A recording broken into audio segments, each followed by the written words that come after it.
Fala, nação rubro-negra. Vamos acompanhar aí um vídeo sobre a vitória do Flamengo sobre o Maricá por 5-0. Jogaço, o Flamengo dominou do início ao fim. O time de Felipe Luiz está uma máquina avassaladora. Tem mais títulos do que derrota. E se continuar assim, tem muita chance de conquistar títulos esse ano. Vamos lá, quem não deixou o like, deixa o like para fortalecer aí, dar uma força. Ativa o sininho para receber mais notificações de outros vídeos e bora lá pro vídeo. Campeonato Carioca, Flamengo e Volta Redonda já se classificaram para as semifinais.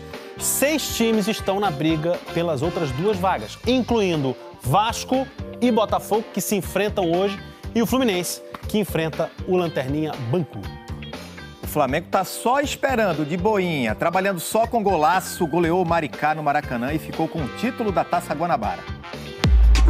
Matheus pisa na bola, vem pra tabela curta, que jogada. Matheus recolheu, bateu, golaço! Maravilha, Juventude deitando talento. Arrascaeta levou as mãos à cabeça. De pé o Maracanã! Maracanã e Arrascaeta aplaudiram. Que golaço de Matheus Gonçalves. Eu até brinco com todo mundo aqui falando que cara a cara é só cavar, que o goleiro vem fazendo X, né? No jogo contra o Flamengo, o goleiro do Maricá tinha que fazer X, Y, Z, o alfabeto inteiro, porque a artilharia veio forte. O primeiro foi de Gerson. Na sobra, gol normal, né? Do Corinthians! O segundo não chegou a ser bonito também não. Léo Ortiz, 2-0. De novo. O terceiro do Flamengo foi de Arrascaeta, já no segundo tempo. Na bochecha da rede, Arrascaeta que tapa. E o melhor ficou pro final. Só valia gol bonito. Bola de pé em pé até que Luiz Araújo resolveu partir pra cima. Luiz Araújo, rabiscou, limpou, que fita, Luiz, bateu, golaço! Estou muito feliz de ter marcado mais um golaço com essa camisa dentro do Maracanã. E o quinto foi aquele de Matheus Gonçalves. Cara a cara é só cavar. Ele ficou cara a cara com Dida e cavou mesmo. Matheus Gonçalves enfeita o futebol numa goleada incrível. Flamengo 5, Maricá 0. O Flamengo conquistou a Taça Guanabara. Foi o melhor time da fase de grupos do Carioca. E vai ter a vantagem do empate nas semifinais. Eu tô muito feliz pelo jogo, pelo futebol apresentado e principalmente pelo que os jogadores desfrutaram e se divertiram dentro do campo, né? Porque é uma das coisas que eu peço muito, porque o futebol tem que ser jogado com prazer, com alegria. Estou orgulhoso pelo momento. Vamos dar uma olhadinha nos números dele enquanto você fala, Zé. Eu lembro... Os números do Felipe gerais, desde que ele começou a dirigir o time principal do Flamengo. Eu lembro que quando ele assumiu, né? Quer falar lá, Plínio? Não, pode falar. Eu lembro quando ele assumiu, a gente estava no F90, né, no programa, e eu falei que um dos grandes desafios do Felipe seria separar, porque ele tinha acabado de jogar, né? 6 meses antes, ele trabalhou no Sub-20, se não me engano. E 6 meses antes ele tinha parado de jogar e jogava com todos os jogadores ali. E eu falei, o grande desafio dele é fazer com que os jogadores entendam que ele é o treinador agora. Que ele pode ter amizade, que ele pode fazer, mas que ele vai tomar as atitudes, que ele vai escolher quem vai jogar, quem não vai jogar. E fazê-los com que os jogadores possam entender isso, que era o grande desafio. Porque o jogador de futebol, muitas vezes, ele não entende isso. Tem muitos problemas. E acho que ele foi muito bem na situação do Gabigol. Ele foi muito bem na situação do Gabigol. Primeiro jogo ele cobra o Gabigol, né? Ele cobra e tem aquela discussão, você só fala comigo e tal. E aí o Gabigol acho que não entendeu isso, porque o Gabigol, no meu modo de ver, naquela época, naquele jogo especificamente, ele não entendeu a chance e a oportunidade que o Felipe Luiz estava dando, e o Felipe estava cobrando para ele se movimentar, sair de lá, fazer essas coisas, justamente porque o Felipe queria ajudá-lo, né? E depois o Felipe dá uma entrevista, bate no Gabigol de uma forma clássica, né, nesse aspecto, mas também bate e assopra, né, como nós usamos aqui na imprensa, em relação a algumas coisas. E quando ele tem o problema do Gabigol no pós-título, que o Gabigol fala que vai sair e tal, Ele falou assim, o problema da diretoria, já está entregue à diretoria, já está tudo certo, e a diretoria do Flamengo, em conversa com o treinador, o Gabigol não permanece, ou seja, ele deu também o aval para o Gabigol sair. Eu acho que isso mostra maturidade e entendimento da posição dele como treinador, que ele é obrigado a tomar as atitudes, que ele precisa separar a amizade... Habilidade também. Né, do profissional, do profissionalismo ali dentro de campo, habilidade e uma coisa, Prihal, que eu acho que é fundamental para você ter sucesso no mundo do futebol, entendimento da posição que você se encontra. Porque dependia muito de uma atitude dele, vamos dizer assim. E dependendo da atitude dele, ele poderia simplesmente falar assim, os caras olharem para ele e falar assim, tá vendo? Faz o que faz, é amigo do treinador, o treinador é amigo do jogador, e aí perde o comando, perde o controle, perde o respeito. E pelo contrário, ele foi muito bem nessa situação. O Luiz Eduardo Batista, o BAP, presidente do Flamengo, falou agora há pouquinho à Flá TV, a gente vai reproduzir o que disse o BAP. Fala, BAP! Segunda taça, 2025, depois da Supercopa, você havia falado que a expectativa do ano ela só cresce com tudo que a gente tem acompanhado do trabalho. E agora, atualizando essa expectativa, com que o grupo entregou também na Taça Guanabara. O que você pode falar, presidente? Parabéns pelo título. Sempre uma enorme satisfação, a gente está conquistando taças, né? Está no hino da gente, vencer, vencer, vencer. As expectativas estão apenas se concretizando ao longo dessa jornada, que eu espero continue linda e maravilhosa no ano de 25, para a gente trazer muita alegria para os corações de 45 milhões de rubro-negros. Tamo juntos. O torcedor, ele tem se mostrado satisfeito demais com o trabalho do Felipe Luiz. Ele entrega uma identidade de jogo que o flamenguista gosta de assistir. Como é que é a visão da presidência? Olha, eu, como todos os torcedores, tenho estado satisfeito também. Mas eu queria dizer para cada um de vocês que tem muita gente trabalhando por isso aqui. É uma equipe de mais de 60 profissionais, muito competentes, cada um no seu riscadinho ali, cada um fazendo o seu melhor, para a gente ver uma exibição como essa hoje aqui. Maricá foi líder durante 5 ou 6 rodadas do campeonato.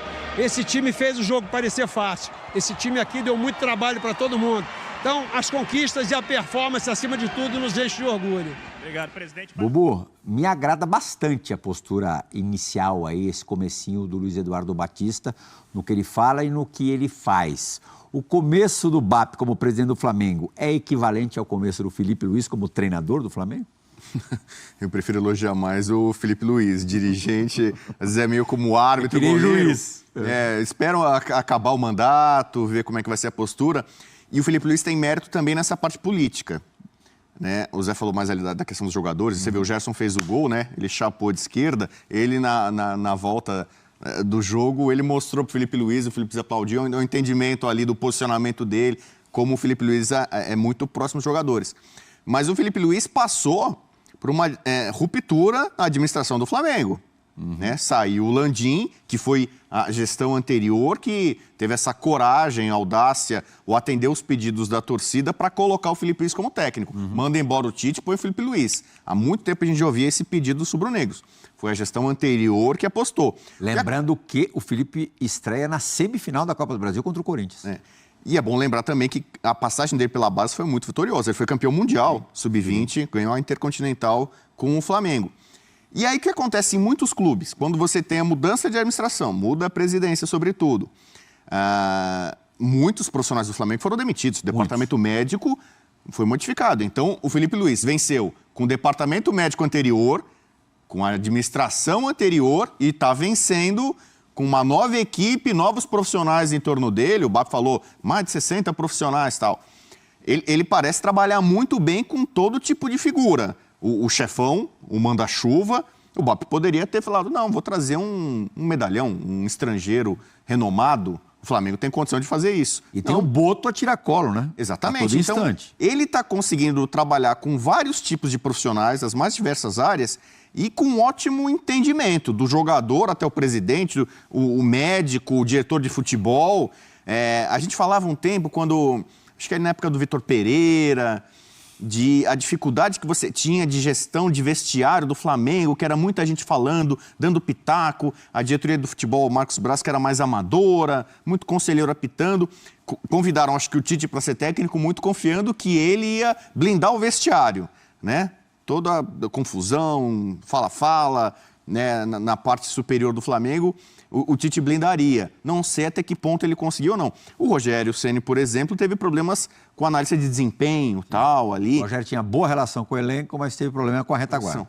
O Felipe Luiz parece que não tem problema com ninguém. Né?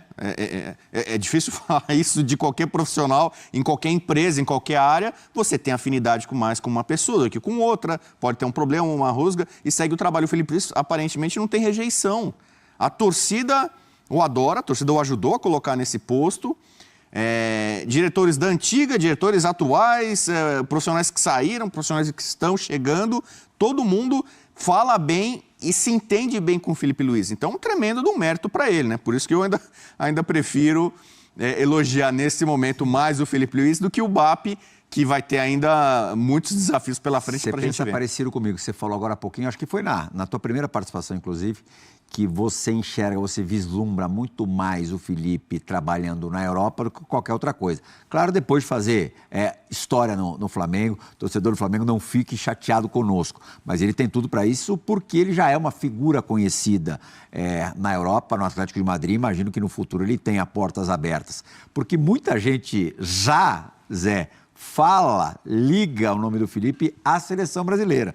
Pela carência que a gente tem de nomes aqui, pela situação da seleção brasileira nas eliminatórias. O Dorival a gente sabe que está pressionado e aí não estou dizendo que ele vá cair. Ele tem 2 jogos agora que são super importantes contra a Colômbia e a Argentina.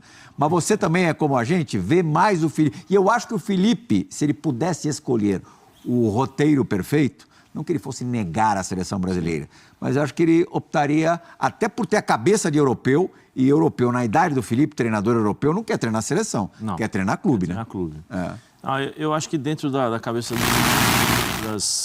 das entrevistas e da forma como ele se coloca, eu acho que ele preferiria... É lógico que você rejeitar uma seleção brasileira é difícil. Ainda mais na cara do gol da Copa do Mundo. É difícil. Eu vejo acho, quase que impossível se acontecer isso vamos dizer assim, do Dorival. Pelo amor de Deus, Dorival, não estou dizendo isso, né, que vai cair ou não, mas que dê alguma coisa errada pela pressão, do jeito que nós estamos vivendo aí a seleção brasileira, o Dorival saia e aí o Felipe seja convidado, ele vai dizer não. Eu acho bem difícil, Plirra, bem difícil. Mas te surpreenderia ele ser convidado já? Eu não sei porque aqui no Brasil a gente tem uma resistência muito grande, né? Quando se fala, por exemplo, de um treinador estrangeiro, de um treinador mais velho, vamos dizer assim. Se você não... O Felipe acho que é o grande treinador porque nós estamos vendo um futebol que nos agrada, né? Por exemplo, o Abel também é um treinador que seria muito bom, acho que para a seleção brasileira, pela forma de pensar em termos de competitividade. Um jogo totalmente diferente, diferente do Felipe e tal. Você tem alguns nomes, agora você precisa definir o estilo de jogo. O estilo de jogo, é lógico que o do Felipe é o mais próximo daquilo que a gente espera na seleção brasileira. Mas eu acho que o Felipe sabe da responsabilidade e que precisaria, vamos dizer assim, talvez ganhar um pouco mais de experiência, né, para ficar um pouco mais maduro, porque seleção é diferente. Seleção, você não tem o dia a dia, você não tem o contato com os jogadores diretamente, muitas vezes você tem que administrar situações técnicas, físicas, em 2, 3 dias, porque cada um chega de uma forma. O cara que chega da Itália chega a 100% fisicamente, mas taticamente ele pensa totalmente diferente o futebol da Espanha, e o cara da Inglaterra também é diferente. Então você juntar tudo isso e transformar em apenas 2 dias uma seleção competitiva é complicado, e até a responsabilidade, porque todo mundo quer ganhar da seleção brasileira. Mesmo a seleção não estando bem ou não, aí os caras querem aproveitar para realmente afundar a seleção. Então é uma responsabilidade grande, sempre vai ser, sempre será, né, para o treinador da seleção brasileira. Mas eu acho que assim, ele sabe que, para mim, eu acho que é muito cedo. Acho que ele precisa rodar mais, ele precisa enfrentar maiores dificuldades para criar uma casca maior para chegar a assumir a seleção brasileira. Mas um convite, eu acho bem difícil. Eu acho bem difícil dizer não. O que você acha disso, Bubu? Uma eventual ida um pouco mais para frente do Felipe à seleção? Então, o atual presidente da CBF, ele já deu demonstrações que é técnico brasileiro. Porque ele teve todas as chances nos últimos tempos de chamar um Abel Ferreira, um Jorge Jesus. Não se esqueça, hein, Bubu? Tentou o Ancelotti. Ele estava tudo certo com o Ancelotti, hein? Na cabeça dele. Não é na cabeça dele, não. É que precisava assinar só. Detalhe. Detalhe, só isso. Eu ofereceria um contrato para o Guardiola tranquilamente. O Guardiola acho que é o cara perfeito para ter na seleção brasileira. Mas considerando, então, que ele não tem concorrência de estrangeiros, né, pelos movimentos da CBF, eu acho que ele vai ser chamado. No caso do Massaí Dorival, ele vai ser chamado. Porque a seleção tem sido muito assim, né? Você conhece um Bola da Vez, um programa? Um ótimo nome de programa, né? Bola da Vez. A seleção vai muito no Bola da Vez. Teve o momento do Mano, teve o momento que o Renato estava sendo cotado, o Renato não foi. O momento do Dorival, ele foi. O momento do Tite, ele foi. Né? A seleção vai muito isso. Quem que é o melhor técnico brasileiro do momento? Esse cara recebe o convite. Não, nem necessariamente é o melhor do momento. O Diniz, você não vai falar naquele momento, se bem que o Diniz foi interino. Mas, em geral, assim, o cara que está na crista da onda é o timing perfeito para assumir. A exceção foi o Dunga, né? O Dunga teve dois momentos. Ali foi uma surpresa. A primeira foi uma surpresa, né? Que ele não tinha treinado o clube. Surpresa, a segunda, pós 7-1, ninguém imaginava que a CBF fosse procurar o Dunga. Exatamente. Teve um momento em que o Rogério Ceni era colocado nesse posto, porque o Rogério também é um estudioso, se cercou de auxiliares estrangeiros, é um cara muito inteligente, fala outros idiomas também, né? Era um cara com poder de liderança, era como jogador, como técnico, com muita personalidade, seria o cara ideal. Hoje, quem está na frente, o técnico do momento... Desculpa te interromper, essa imagem aqui legal, também da Flá TV, o Felipe abraçando os filhos e a esposa do Felipe é espanhola, ali no túnel, logo após a premiação. E esse é mais um motivo para ele ir para a Europa, né? Ele ainda tem casa, família, residência, né, na Europa. Ele faz o inverso, né, Bubu? Quando ele está de férias aqui, ele vai para a Espanha. Então, ele sempre manteve, isso é muito bom para ele, para a família dele, os laços com a Europa, né? Então, eu acho que na cabeça dele, o plano, o projeto dele é de trabalhar na Europa. Mas ele tem pouco tempo ainda aqui. Eu acho que se ele faz uma temporada de 25, espetacular, ganha títulos importantes, ele vai ter essa visibilidade do Super Mundial. Ali acho que muita gente de fora vai poder acompanhar mais o trabalho dele como treinador. Uma boa campanha do Flamengo, eu acho que é bem possível disso acontecer. Vai dar um pouco mais de cancha para ele. A gente tem o caso do Silvinho, por exemplo. Sim. Começou aqui num clube também com o qual ele era muito identificado, trabalhou no Corinthians. Tinha trabalhado antes rápido no Lyon. No Lyon. Mas aqui ele teve a chance de pegar... Não era o melhor Corinthians, talvez não era o melhor momento para ele, mas não tiveram muito... Longe disso. Mas eu vou... Desculpa, Bubu, desculpa te interromper. Desculpa mesmo. Mas eu vou defender aqui o Vitamina. O Corinthians Vitamina é o Silvinho. O Silvinho, né? Que eu conheço... Pela proximidade, conheço o Silvinho desde os meus 12 anos. Ele fez o Corinthians jogar uma Libertadores depois de, acho que 10 anos, alguma coisa assim. Mesmo com elenco limitado. Só que aí começaram a criar subterfúgios, né? Primeiro porque ele falava de forma diferente, ele não é uma pessoa muito... Quem não conhece, né? Eu conheço, então eu sei como é o jeito dele. Aqueles vídeos de bastidor deram uma queimada. Vídeos de bastidor queimaram um pouco ele, aí depois teve pessoal que pegou na vestimenta, na forma de falar e tal. E aí acho que pesou muito esse tipo de coisa também. E ele foi para a Europa. Hoje você pode falar, o técnico mais bem sucedido dos últimos tempos, com o Albani, ele levou o Albani para a Eurocopa. Sim. Então, assim, com uma seleção... Ele não fez uma Euro vexatória, né? Não, longe disso. Num grupo que era um grupo terrível e tal, ele está fazendo um bom papel. Então, talvez o Silvinho... Né? Acabou a Eurocopa e renovou também. Vai ficar... Talvez o Silvinho seja, de fato, um técnico mais europeu do que brasileiro. Um técnico, até pela carreira dele como jogador, bem-sucedida lá e tal... A preparação dele casa mais com clubes, ou no caso, uma seleção europeia. E o Felipe Luiz, eu acho que é um técnico com potencial para chegar na Europa, pegar um clube de um tamanho considerável e fazer um bom papel. Ou mesmo que não seja o Atlético de Madrid, talvez, né? O Chelsea da vida e tal, que ele possa, com essa mentalidade europeia, desenvolver um projeto interessante de médio e longo prazo. Imagino que seja o pensamento dele e da família também, né?